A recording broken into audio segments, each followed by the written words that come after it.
I think one of the things that really works for me is I'm not worried about the micro, but I think about the macro. Oh, I don't know where the fuck this just came from, but I just walked in and saw it. This helps me a lot. Like what the fuck am I doing with you right now? There's a lot more to do with the fucking showing up to the funeral than it has to do with fucking the bank account. And you know what's funny is if you actually live your life like the funeral, you end up making stuff for the bank account by accident. You end up meeting somebody who, like it's so crazy when I think about like how I invested in Twitter and made all that money. It was more about giving a shit about my funeral, like doing the right thing by a bunch of people, which led to going to South by Southwest, which led to me meeting the Twitter guys, which meant, like it's just...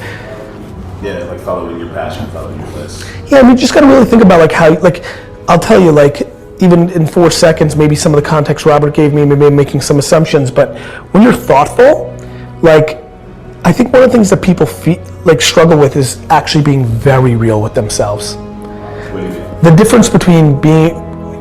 difference between understanding who you are versus who you wish you were.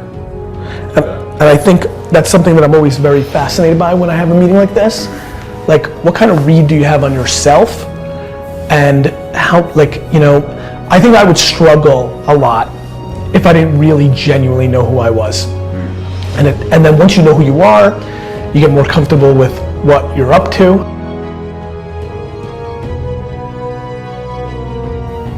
Process of elimination is the first step to our identity, aka where you are not is as important as where you are. All right, 1992, I got my first job as an actor. 3 lines, 3 days work in a film called Dazed and Confused. All right. There we go.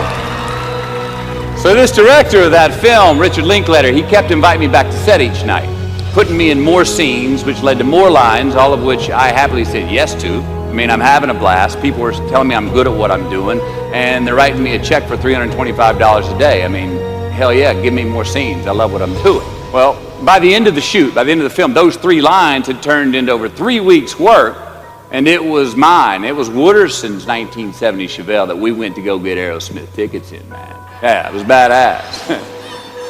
Well, a few years ago, I'm watching this film again, and I noticed 2 scenes that I really shouldn't have been in. In one of these scenes, my character Wooderson, I exit screen left to head somewhere, and then I re-enter the screen and to double check if any of the other characters wanted to go with me. Now, in rewatching the film, and you'll agree if you know Wooderson, Wooderson's not a guy who would ever say, later, and then come back to see if you were sure you didn't want to go.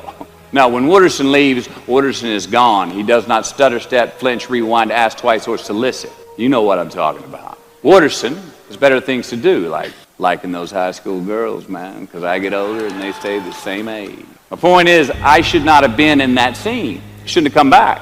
Should have exited screen left and never come back. But back then, making my first film, getting invited back to the set, cashing that check and having a ball, I wanted more screen time. I wanted to be in the scene longer and more and come back into the scene, right? But I shouldn't have been there. Wooderson shouldn't have been there. It is just as important where we are not as it is where we are. Look, the first step that leads to our identity in life is usually not, I know who I am. I know who I am. That's not the first step. The first step's usually, I know who I am not. Process of elimination. Defining ourselves by what we are not is the first step that leads us to really knowing who we are. You know that group of friends that you hang out with that they really might not bring out the best in you? You know, they gossip too much, or they're kind of shady. They really aren't going to be there for you in a pinch. Or how about that bar that we keep going to that we always seem to have the worst hangover from? Or that computer screen, right? That computer screen that keeps giving us an excuse not to get out of the house and engage with the world and get some real human interaction. Or how about that food that we keep eating, that stuff that tastes so good going down, it makes us feel like crap the next week, when we feel lethargic and we keep putting on weight? Well, those people, those places, those things, stop giving them your time and energy. Just don't go there. I mean, put them down.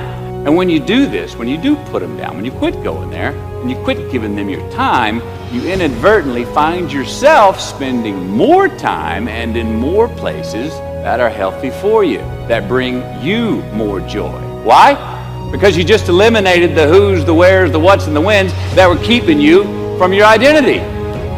Like, trust me, too many options, I promise you this, too many options will make a tyrant of us all. All right, so get rid of the excess, the wasted time. Decrease your options. If you do this, you will have accidentally, almost innocently, put in front of you what is important to you by process of elimination. Knowing who we are is hard. It's hard. Give yourself a break. Eliminate who you are not first, and you're going to find yourself where you need to be.